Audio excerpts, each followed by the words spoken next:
സുരക്ഷാ സംവിധാനങ്ങളൊന്നുമില്ലാതെ ഭീതിയോടെയാണ് റെയിൽവേ കീമാൻമാർ ജോലി ചെയ്യുന്നത്. 5 വർഷത്തിനിടെ കേരളത്തിൽ മാത്രം 13 കീമാൻമാരാണ് ട്രെയിനിടിച്ചു മരിച്ചത്. കടുത്ത ജോലിഭാരവും സുരക്ഷിതത്വക്കുറവും മൂലം ആശങ്കയോടെ ജോലി ചെയ്യുന്ന ഇവരുടെ പ്രശ്നം റെയിൽവേ കണ്ട ഭാവം നടിക്കുന്നില്ല. മീഡിയ 1 പരമ്പര തുടങ്ങുന്നു.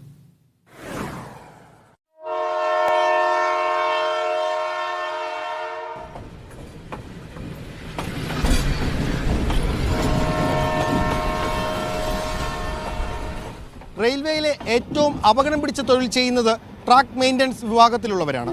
അതിൽ തന്നെ ഏറ്റവും ദുരിതം പിടിച്ചത് കീമാൻ ഡ്യൂട്ടിയും. ബ്രിട്ടീഷുകാരുടേതിന് സമാനമായ നിയമങ്ങളാണ് ഇപ്പോഴും ഇവർക്കുള്ളത്.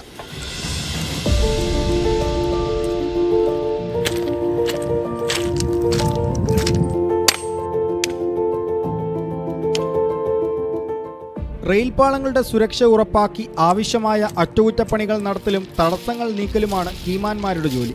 ദിവസവും 16 കിലോമീറ്റർ ദൂരം റെയിൽവേ ട്രാക്കിലൂടെ നടന്നു വേണം ഈ ജോലി ചെയ്യാൻ. ഇളകിയ ഫിഷ് പ്ലേറ്റ് പുനഃസ്ഥാപിക്കുക, ബോൾട്ട് മുറുക്കുക, ട്രാക്കുകളിൽ വീണ മരം വെട്ടിമാറ്റുക, ഇരുവശങ്ങളിലെയും കാട് വെട്ടുക തുടങ്ങിയവയൊക്കെയാണ് ഇവരുടെ ഡ്യൂട്ടി. രാവിലെ 7 മുതൽ വൈകുന്നേരം 5 വരെയാണ് ജോലി.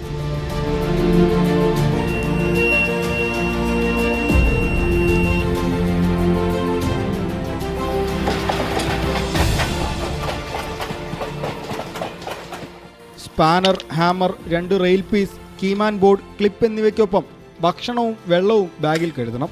20 കിലോയുള്ള ഈ ബാഗ് കൂടി ചുമന്നു വേണം 16 കിലോമീറ്റർ നടക്കാൻ.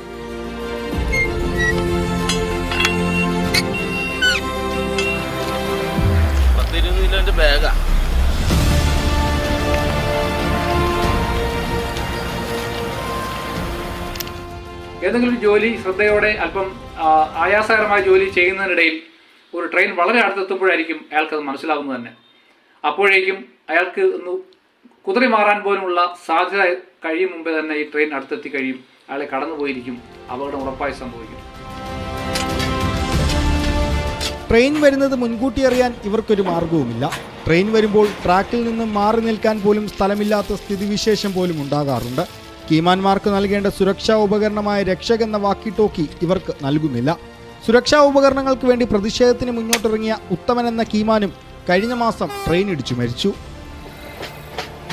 ഇക്കഴിഞ്ഞ മാസം ഒല്ലൂരിൽ മരിച്ച ഉത്തമനടക്കം ട്രാക്ക് മെയിൻ്റനൻസ് വിഭാഗത്തിൽ മരണമടഞ്ഞവരുടെ എല്ലാം കാരണക്കാർ റെയിൽവേയുടെ അനാസ്ഥ തന്നെയാണ്.